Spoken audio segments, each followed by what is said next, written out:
And a move by China to cut tariffs on US imports. To tell us more about that. The announcement sent shockwaves through global markets. China, the world's largest exporter and a dominant force in the automotive supply chain, had just imposed a comprehensive export ban targeting critical components and rare earth materials essential for automobile manufacturing. The move was seen as a direct and calculated response to newly elected U.S. President Donald Trump's decision to impose sweeping tariffs on key trade partners, a policy designed to shift global trade dynamics in favor of American industries. But the backlash was swift and unprecedented.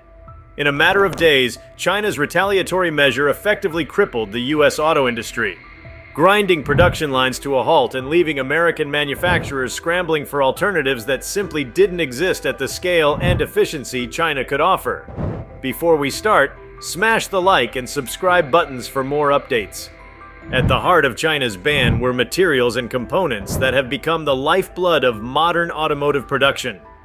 From lithium and cobalt used in electric vehicle batteries to microchips and complex mechanical parts, China's dominance in both the extraction and refinement of these elements had long given it quiet but formidable leverage. The new export controls, tailored with surgical precision, targeted these critical nodes in the global automotive supply chain. Automakers in Detroit, Tennessee, and across the Midwest were immediately impacted. Assembly lines halted. Supplier contracts were suspended. Entire production schedules were revised or abandoned as automakers scrambled to understand the scope and depth of the restriction. China's decision did not come out of a vacuum.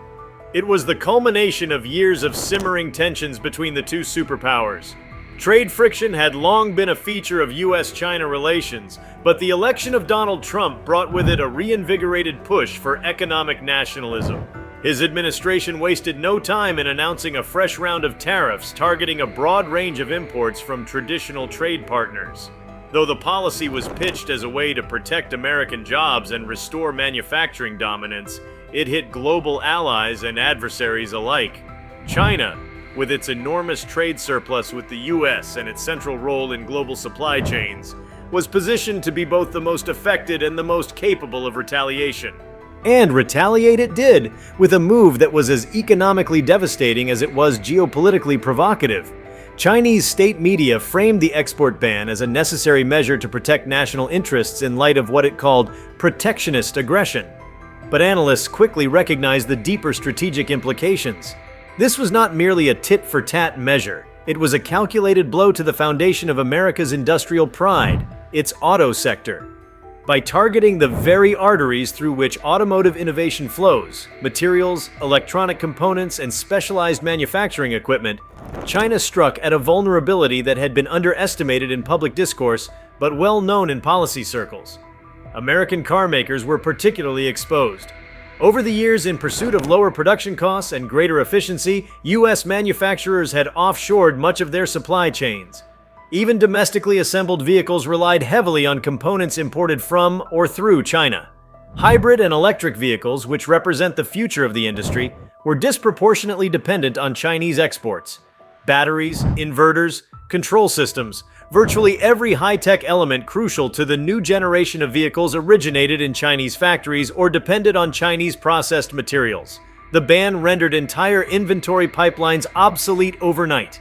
Ford, General Motors, and Tesla found themselves in uncharted territory. Within days, their stock values plummeted. Manufacturing delays mounted.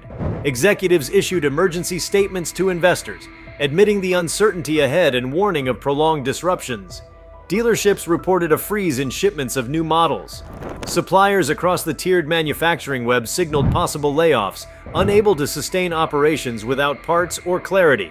Labor unions, already wary of the effects of globalized supply chains, issued scathing criticisms of both the tariffs and the subsequent retaliation. The ripple effect cascaded far beyond the auto industry itself, threatening adjacent sectors such as steel, electronics, and logistics. The timing of the ban was especially consequential. The U.S. economy was in the early stages of adapting to a new political landscape, recalibrating expectations under a president whose campaign had centered on bold promises to bring manufacturing back home. Trump's approach, grounded in a belief that tariffs could be used as leverage to force better trade terms, faced its first major test. But the Chinese response illustrated the dangers of underestimating the interconnectedness of the global economy. The auto industry was chosen not merely for its economic significance, but for its symbolic value, a titan of American ingenuity and labor, now rendered inert by a foreign policy gambit gone awry. Investors and economists sounded alarms. The ban triggered a sharp downturn in the U.S. stock market, with auto shares leading the plunge. Wall Street, typically supportive of policies that favored domestic production, now faced the stark reality of disrupted supply chains and diminishing profits. Global automakers with manufacturing bases in the U.S. were equally affected, raising concerns about foreign direct investment and long-term confidence in the American industrial landscape. International companies that had once viewed the U.S. as a reliable hub for manufacturing and assembly now reconsidered their strategies, wary of becoming collateral in a geopolitical standoff. The broader implications of China's action were enormous. It exposed the fragility of complex, globalized production networks that had evolved over decades. The auto industry, with its tightly synchronized just-in-time logistics, was particularly vulnerable to sudden disruption. For years, experts had warned about the strategic risks of over-reliance on single-source suppliers, especially for critical materials. But those warnings were often buried beneath the incentives of cost-saving and speed. Now, with a key supplier pulling the plug, the consequences of that dependency came into sharp focus. Internationally, the move created tensions beyond U.S.-China relations. Countries allied with the United States found themselves caught in the crossfire. Many of them had integrated automotive sectors dependent on U.S. market access and Chinese component imports. The disruption forced a global recalibration. European and Japanese automakers, already dealing with their own supply constraints, began reconsidering their exposure to geopolitical risk. Some turned toward regional alternatives, but the scale and speed of such transitions were inadequate in the short term. The global auto industry, long accustomed to seamless collaboration across borders, now faced a landscape marked by uncertainty, protectionism, and fragmentation. China's ban also revealed the extent to which the country had positioned itself as an indispensable hub for the green transition. As nations committed to reducing carbon emissions and electrifying transport, demand for batteries and electronic components surged. China, through years of strategic investment and resource acquisition, had secured dominant positions in lithium mining, cobalt processing, and rare earth refining. With a single policy stroke, it made clear that access to these resources could no longer be taken for granted, especially not by a nation seen as a strategic rival. The message to the world was blunt: economic decoupling would come at a steep price. Inside the United States, the political ramifications began to unfold. While the tariffs had been popular among segments of the electorate eager to see jobs return home, the fallout challenged the administration's narrative. Job losses in manufacturing towns, ironically the very communities tariffs were meant to protect, began mounting. Governors of key industrial states issued urgent appeals to the federal government, demanding relief and new policy direction. Calls to invoke emergency powers to secure alternative supplies or fund domestic production swelled. But such measures would take years to bear fruit. The immediate crisis could not be solved with speeches or subsidies. Automakers themselves began reevaluating their strategic positions. With production suspended and revenues plummeting, the focus turned to survival. R&D spending was slashed. Expansion plans were frozen. Some companies explored mergers or strategic alliances to weather the storm. Meanwhile, the search for alternative sources for components and materials intensified. Countries in South America, Africa, and Southeast Asia saw renewed interest in their mining sectors. But even where alternatives existed, the capacity and infrastructure were inadequate to meet immediate demand. Supply chain realignment, once a theoretical exercise, had become a matter of existential urgency. The education and workforce sectors, too, began to feel the strain. Technical training programs tied to the automotive sector faced enrollment declines. Partnerships between schools and manufacturers were disrupted. The uncertainty seeped into the broader conversation about the future of American industry.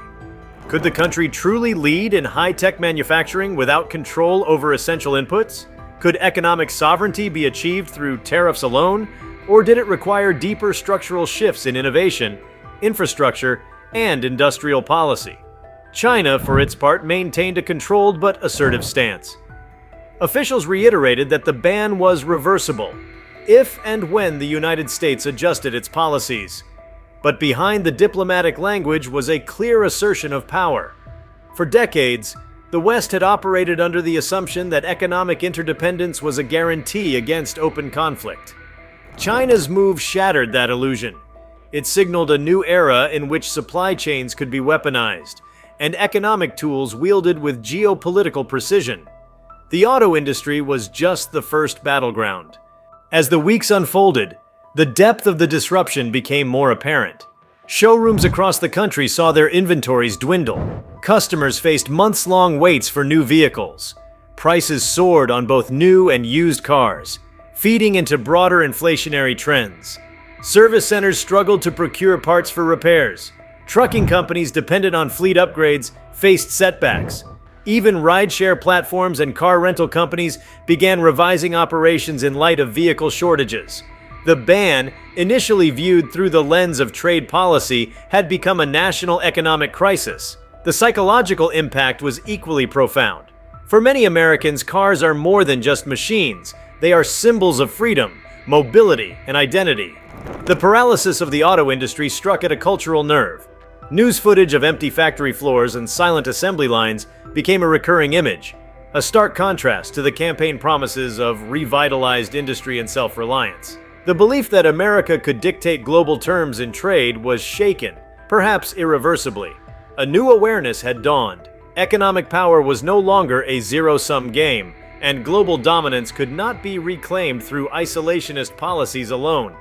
The auto industry, once seen as a resilient titan, now appeared vulnerable, exposed by its own efficiencies and cost-cutting strategies. In pursuit of lean operations and global integration, it had sacrificed redundancy and resilience. The lessons of the crisis were immediate and painful. Diversification, domestic capacity building, and supply chain security became new watchwords, but these were goals for the long term. In the present, the industry faced survival, not transformation. China's export ban changed more than just the fortunes of American automakers. It redefined the stakes of global economic competition. It proved that dominance in key sectors could translate into geopolitical leverage. It reminded the world that control over resources and logistics was as powerful as control over technology or finance. And it demonstrated that, in the emerging world order, economic decisions would be inseparable from strategic calculations. What had begun as a bold assertion of trade authority by the United States had triggered a seismic shift. The U.S. auto industry, long a pillar of the national economy and identity, now found itself hobbled by a confrontation it had not initiated but could not escape. In the halls of government, in boardrooms, and in factories across the nation, a single truth became undeniable. In a world defined by interdependence, retaliation was not just possible, it could be paralyzing. While the immediate disruption caused by China's export ban was severe, the deeper structural consequences began unfolding in more nuanced and far-reaching ways. What started as a crisis rooted in automotive components rapidly evolved into a broader reckoning across American industries, economic strategy, and even national identity. The blow to the auto sector acted as a catalyst, triggering secondary and tertiary effects in realms that had, until then, existed only in the periphery of trade policy discussions. Finance, energy, defense, and even education sectors began to reorient themselves in response to the sudden revelation that the United States no longer held dominance over key elements of its industrial lifeblood. The financial sector, traditionally buffered from supply chain issues, faced newfound exposure. Credit agencies downgraded the debt outlooks of several major auto manufacturers, anticipating a prolonged revenue drought and potential defaults. This triggered cautious behavior across investment portfolios, especially those heavily weighted toward industrials and consumer goods. Venture capital, once fervently optimistic about the EV boom and associated technologies, slowed dramatically. Startups in the auto tech space, which had built ambitious models around future growth and capital influx, suddenly found funding drying up.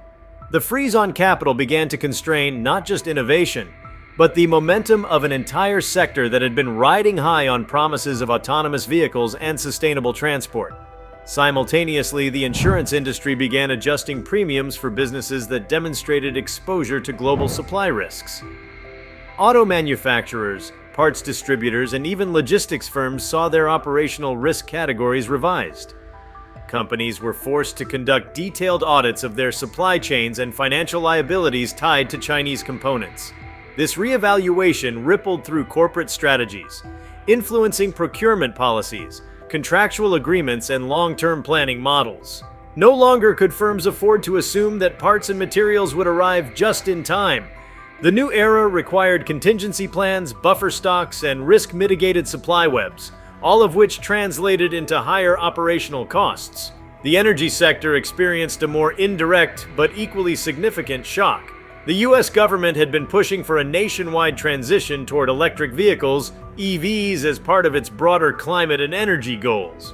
Major utilities were investing in grid modernization, charging infrastructure, and renewable integrations to support a future built around EV adoption. With the auto industry frozen and battery supply chains fractured, those timelines were thrown into disarray. Demand forecasts collapsed. Utilities began scaling back investments, concerned that the anticipated boom in EV usage might not materialize. Some states reconsidered their mandates and subsidies for EV adoption, unsure of whether manufacturers could meet demand or deliver vehicles at a competitive price point. Moreover, the environmental implications added an unexpected dimension. The sudden slowdown in EV production meant a temporary return to conventional vehicles for consumers who had been on the verge of transitioning. Used car markets saw surging prices for fuel-based vehicles, while hybrid and electric models became scarce. This led to an unanticipated uptick in fossil fuel demand, contradicting the trajectory set by both federal policy and global climate agreements. Oil and gas companies, which had been preparing for a declining role in the transport sector, found themselves scrambling to meet a resurgence in consumer demand. Refineries that had been slated for shutdowns were granted temporary reprieves. The clean energy transition, once viewed as inevitable, was now mired in uncertainty. The U.S. defense sector quietly observed the developments with growing alarm. Though not directly tied to the consumer auto market, defense manufacturing is heavily dependent on rare earth materials and advanced electronics, many of which come from the same sources and refineries affected by China's export ban. Military vehicles, drones, satellites, and communication systems all rely on components that require precision-grade metals and minerals. The realization dawned that a significant portion of national security infrastructure was, by extension, vulnerable to geopolitical retaliation.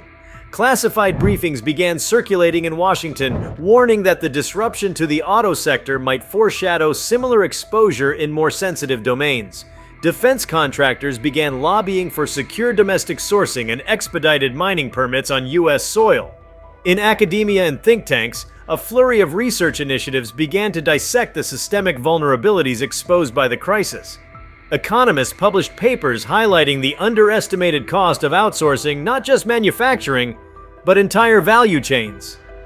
Geopolitical analysts offered frameworks for understanding economic warfare in the 21st century, urging policymakers to consider new doctrines that accounted for the weaponization of supply chains.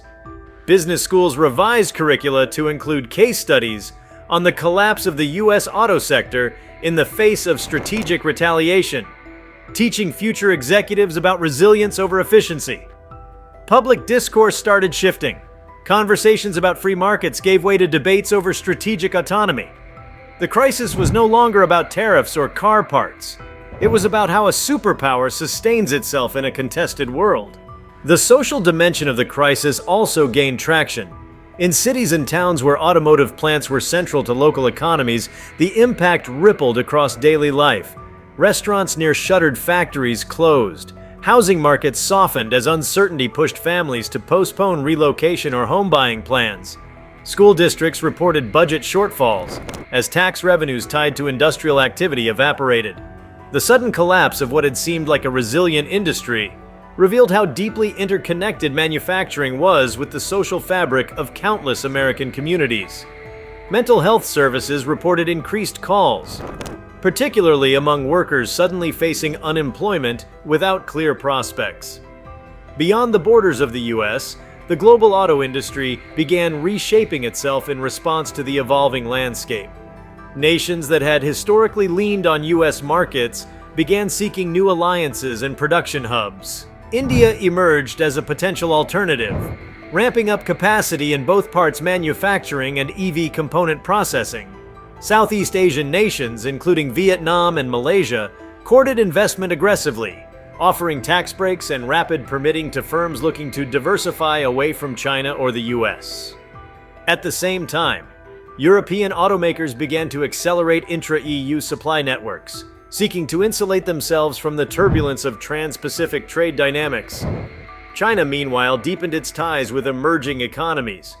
By restricting exports to the US, it freed up capacity to court new markets in Africa, Latin America, and parts of Central Asia.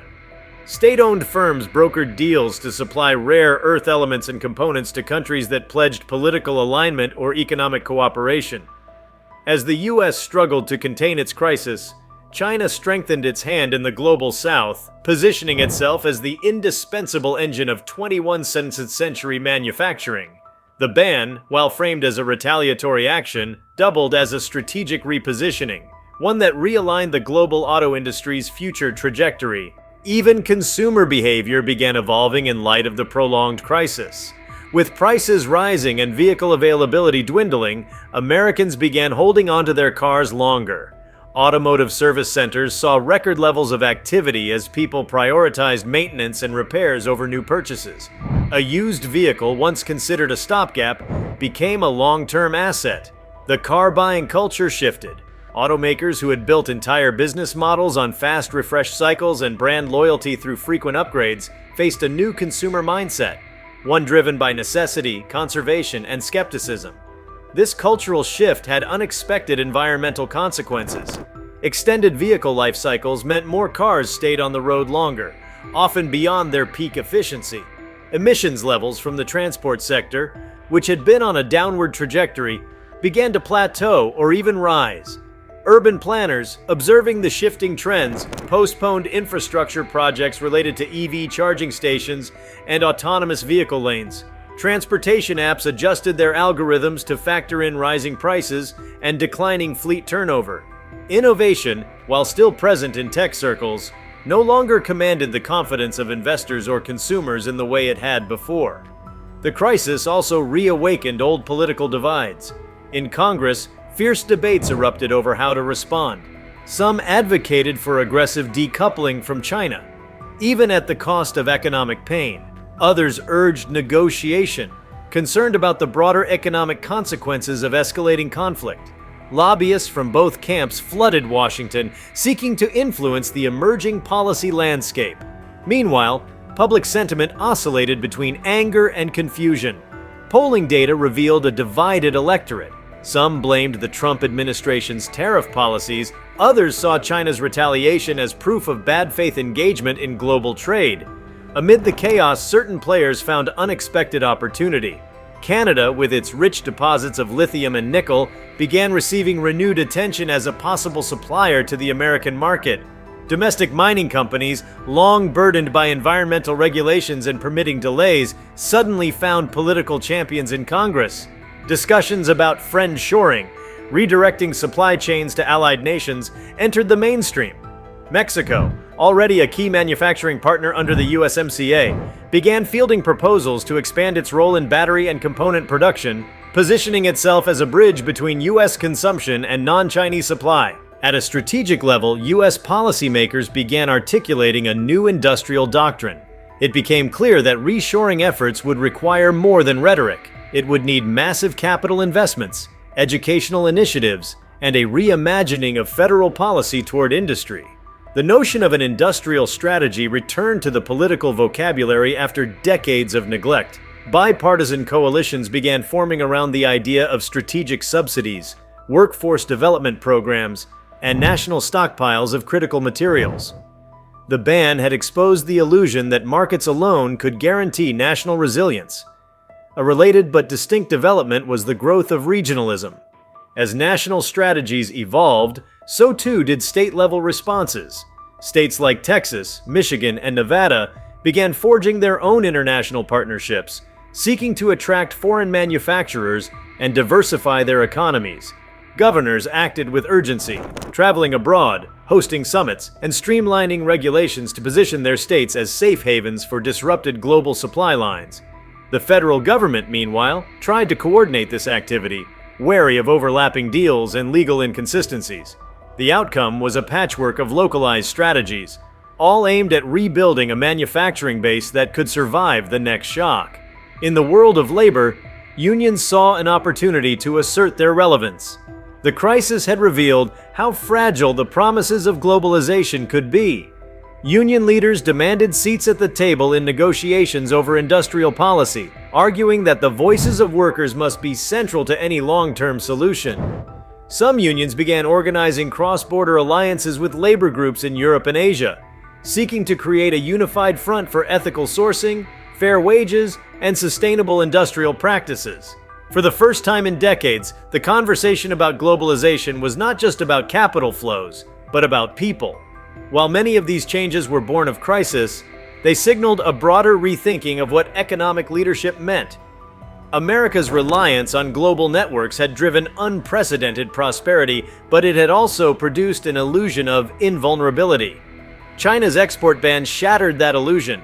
It forced a conversation not just about what the country buys, but how it builds, how it trains its workforce, how it secures its materials, and how it navigates a world where economic tools can be as disruptive as military ones. As the crisis wore on, one truth emerged above all others. No nation, however powerful, can afford to be blind to the origins of the materials, systems, and technologies that power its economy. For the United States, the road to recovery would not be paved solely with policy corrections or diplomatic overtures. It would require a reinvention, a new model of national resilience shaped by foresight, collaboration, and an unflinching assessment of global realities. China's move had not just stalled the U.S. auto industry, it had accelerated a historic transformation. As the economic tremors from China's export ban reverberated through the United States, the sheer complexity of the disruption began to unravel more subtle and long-term effects. While public attention remained fixated on the paralysis of the automotive sector behind the scenes, industries once considered peripheral to the crisis began facing the consequences of this geopolitical flashpoint. The reverberations of a single strategic maneuver by Beijing proved capable of influencing decision-making across sectors ranging from infrastructure to digital innovation, from public health logistics to intellectual property policy. One of the less visible but deeply affected arenas was infrastructure development. Prior to the ban, America had embarked on an ambitious plan to modernize transportation corridors, including smart highways integrated with electric vehicle support systems. Many of these projects were either dependent on or influenced by the trajectory of the automotive industry. Digital sensors, solar-powered charging points, and AI-based traffic control systems all leaned heavily on Chinese-manufactured microprocessors and rare components. With the supply lines abruptly severed, contractors and engineering firms were forced to shelve or delay multiple infrastructure initiatives. Project costs ballooned as they were recalculated based on non-Chinese components, where available, and recalibrated timelines extended the anticipated completion of federally funded programs by years.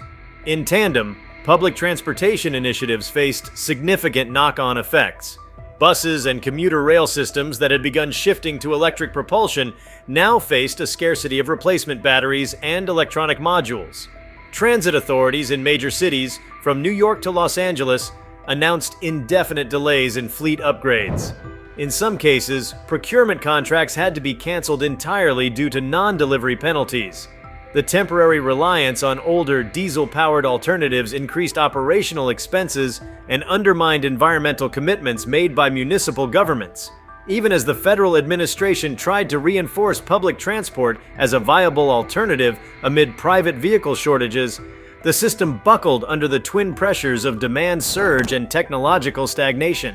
Meanwhile, logistics and freight sectors found themselves navigating unfamiliar territory.